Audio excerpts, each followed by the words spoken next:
Thank you very much. First of all, one more time, Bob Menendez has been fighting on this issue. He has fought as a senator. He has fought as a congressman. He has fought when he was a mayor, and he has fought for one of the reasons personal to him that he did not mention. He's fought because he's a parent. Two beautiful children. We had Father's Day yesterday. This is an issue that is personal to him. Because if you are a point in America where you can see other people's children dying, whether that be at Newtown, whether that be in Charleston, whether it be in San Bernardino, or whether it be in Orlando, and you cannot imagine that it could just as easily be your child, that it could just as easily be your brother or your sister. If you can't have that simple step of empathy, then we have forgotten what it means to be an American, and all of us in this together. I want to thank my senior senator for being a tireless, indefatigable, relentless voice for gun safety in this country, and he stands today, and I stand with him. Thank you, Senator Menendez. And look around here right now. You have elected leaders from our county executive to, I count at least 4 or 5 mayors here, freeholders.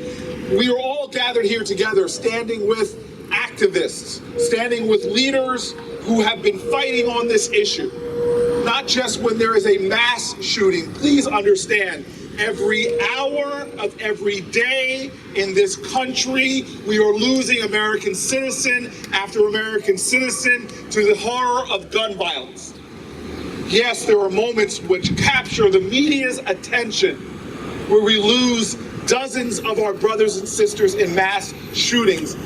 But here in communities like Newark and Camden and Trenton, in cities all across our country, we know that this is a daily reality. Literally since 9/11, we have lost over 400,000 Americans to gun violence, more than we lost in all of World War II. There are activists here, mothers, and law enforcement officers. So many standing here because we stand in unity to say with one voice, we must make our nation safe. We must protect our homeland. We must deal with this violence in our communities and deal with it by keeping guns out of the hands of terrorists and criminals and those who seek to do us harm. And in the face of all of this, we will not be silenced.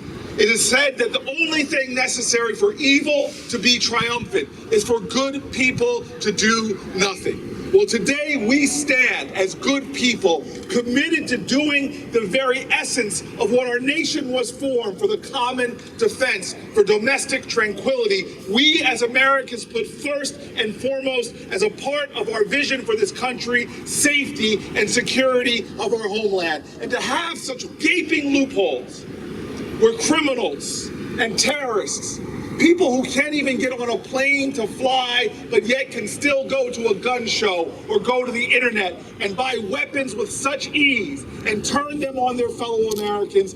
This is wrong, and we stand today for those who have fallen. We speak out today for those who have been silenced by gunfire. We will not be silent. We will not give up. This fight will continue until we bring common sense, safety and security to our neighbors. And so I am proud today that at least we have a chance to continue the fight on the Senate floor.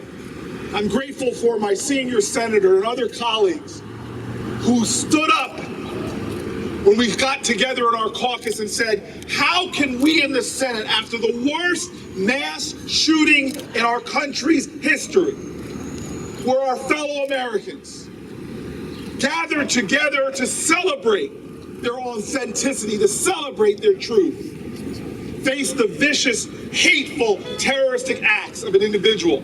How can we have such a tragedy go on and that our government in our capital would just go on with business as usual, with barely even a mention, not a debate, not a focus on how we can keep ourselves safe?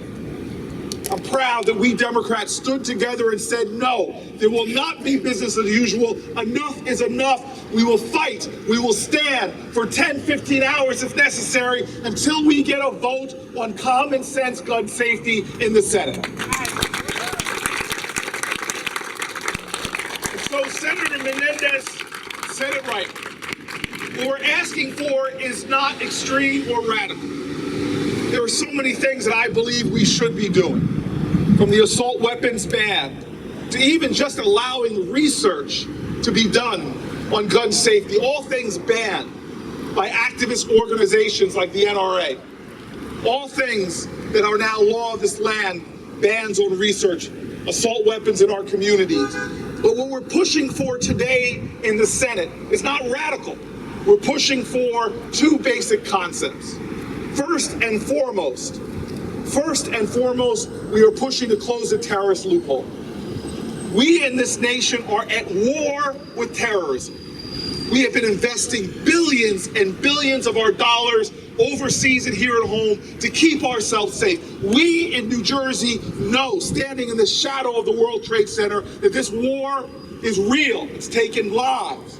That there are people plotting against us every single day, seeking to incite people in our homeland, to radicalize them, to agitate. Literally, you have on tape recordings of our enemy, terrorists like Al-Qaeda, saying, hey, go to America, exploit the loopholes, the ease with which it is to get weapons. We believe very simply that you don't allow your enemies to have arms to do you wrong. We would not have given the Japanese or the Germans bullets and guns to kill us. Why are we allowing terrorists under suspicion and investigation in our own homeland to have those weapons now? And so the first simple ideal is that we should close the terrorist loophole.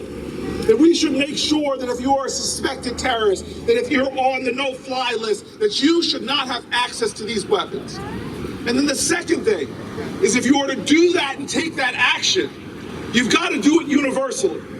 You can't shut down the access terrorists have to go to brick and mortar stores, but leave open the internet, leave open gun shows. We must have universal background checks.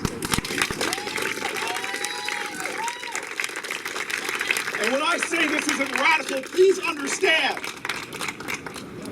the overwhelming majority of Republicans support this. This is not a partisan issue. The overwhelming majority of gun owners support this.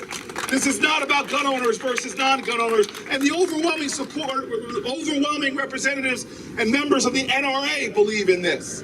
It's just a small group of Congress people standing in the way of over 90% of Americans who understand that this is common sense, who understand the urgency of the moment, who understand the threat in our homeland. And so today, we, the 90+% of Americans, must send a clear message to those in Congress who are standing in the way of safety and security, standing in the way of peace in our streets. We must say enough is enough. You must support these pieces of legislation and do it now.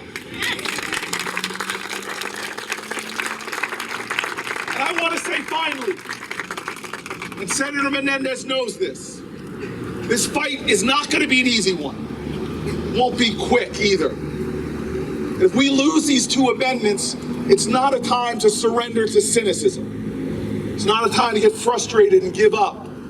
It is actually a time to double down on our efforts, to keep working, to not yield or surrender. This is our country we are fighting for. There have been patriots all throughout our history who have faced defeat and discouragement. But I tell you this, like civil rights activists who watch civil rights legislation get defeated time and time in Congress, like suffragettes who saw equality at the voting place get defeated time and time again, like abolitionists who saw efforts to end slavery defeated time and time again. We know that the road to justice, to safety, security, to peace and strength and inclusion has never been an easy one. But we must take heart from our ancestors to know that we are on the right side of history and that we together must continue to stand and to grow in our numbers. This is no time for apathy. This is no time for inaction. This is no time to stop this fight. We must continue on and keep fighting and keep pushing until every street and every neighborhood and every town and every community is rid of the scourge of gun violence.